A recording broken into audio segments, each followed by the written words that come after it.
Gold clingeth to the protection of the cautious owner who invests it under the advice of men wise in its handling.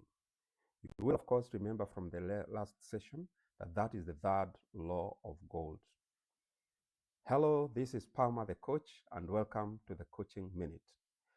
Today we are going to discuss the fifth chapter of the Richest Man in Babylon, the second session because the last episode covered the first of the two sessions. So we ended up after reading the 5 laws of gold, or discussing the first 5 laws of gold that had been on the tablet that Nomasir given by his father when he went out to prove himself as a son worthy of inheriting his father's wealth.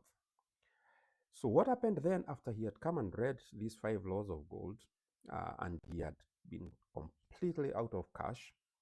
He says that the gods smiled on him and he got himself a job, a very lowly job as a supervisor of the slaves that were building the wall of Babylon for the king.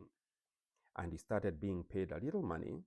And because he had now read the 5 laws of gold, the first one which said that gold cometh gladly and in increasing quantity, to any man will put by not less than 1/10 of all his earnings to create an estate for his future and that of his family, he was very diligent from this time on to apply that wisdom, and he started saving 1/10 of everything that he was paid from his salary.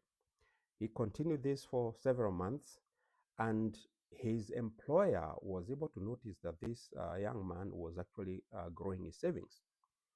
And he came and told him that I have an idea and a venture that I am selling to my friends.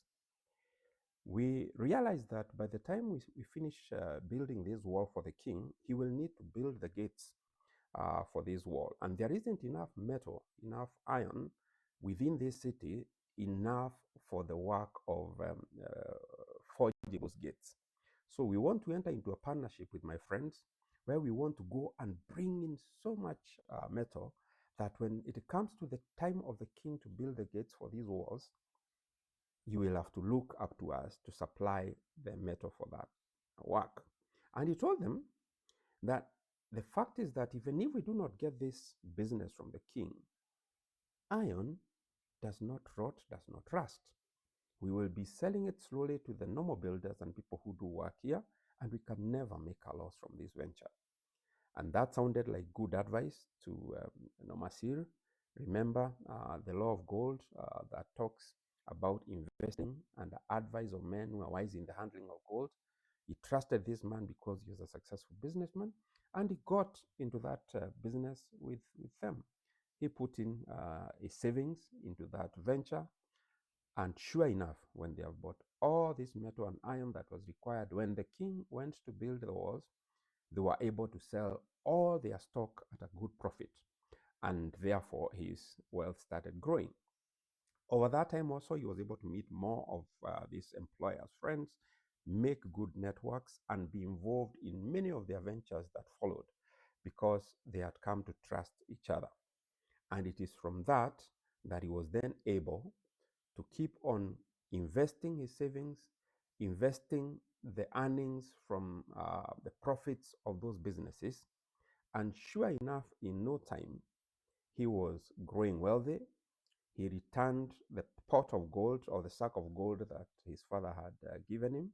He continued making this work, finding profitable employment for it, as the second law of gold says, because gold labors diligently and contentedly for the wise owner who finds for it profitable employment, and his wealth grew and grew and grew.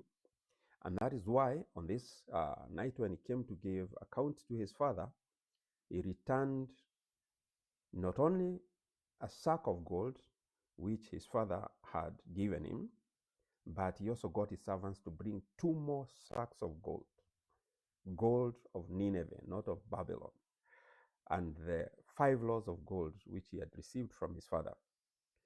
And his father was very, very happy with this young man.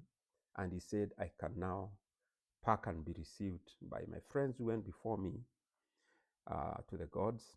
because I am contented that I have a heir worthy of bequeathing the labor of my full life. And that's how Nomasir, who was giving this story to Kalabab, ended up taking over the businesses of his father and remaining a very wealthy man throughout his life. And so this chapter wants to tell you that should you ever have a chance to make a choice between being given money by somebody or being given wisdom and knowledge that governs how money works and how you can make it grow, you'd rather choose the wisdom before the money.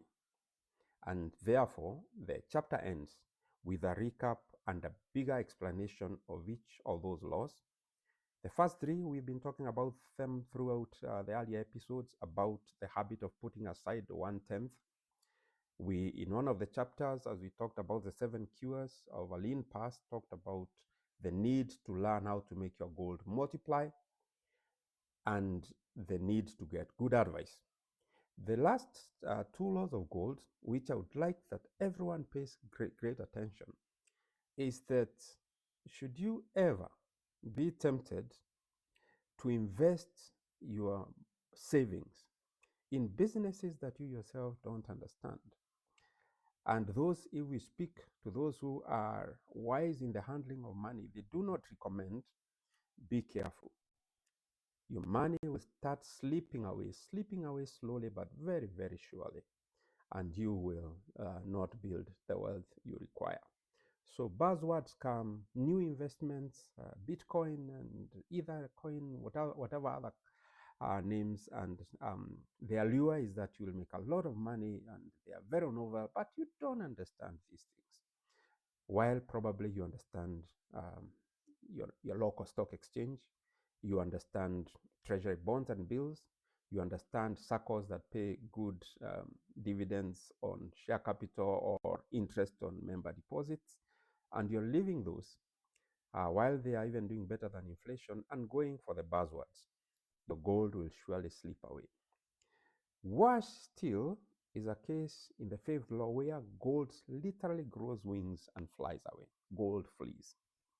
When you're forcing it to impossible earnings, when you're trying to put your money in a bet where you're sure you'll double or triple or make it 10 times once and go, like the young man in that first session of the horse race, or where somebody tells you of this business or this wonderful plot that will double or triple in value in no time, you will kiss goodbye to your money with a one bet placement.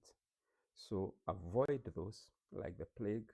Don't go for schemers and fraudsters who are all over the place telling you to put your money for impossible returns. And don't be too excited. Romantic desires with investment is not how we make our money. Those are the 5 laws of gold, and if we follow them, we will surely make a good, build some good wealth for ourselves. That's the coaching minute for today. As always, reach out for a helping hand, and if you can, hold someone else's too. Thank you.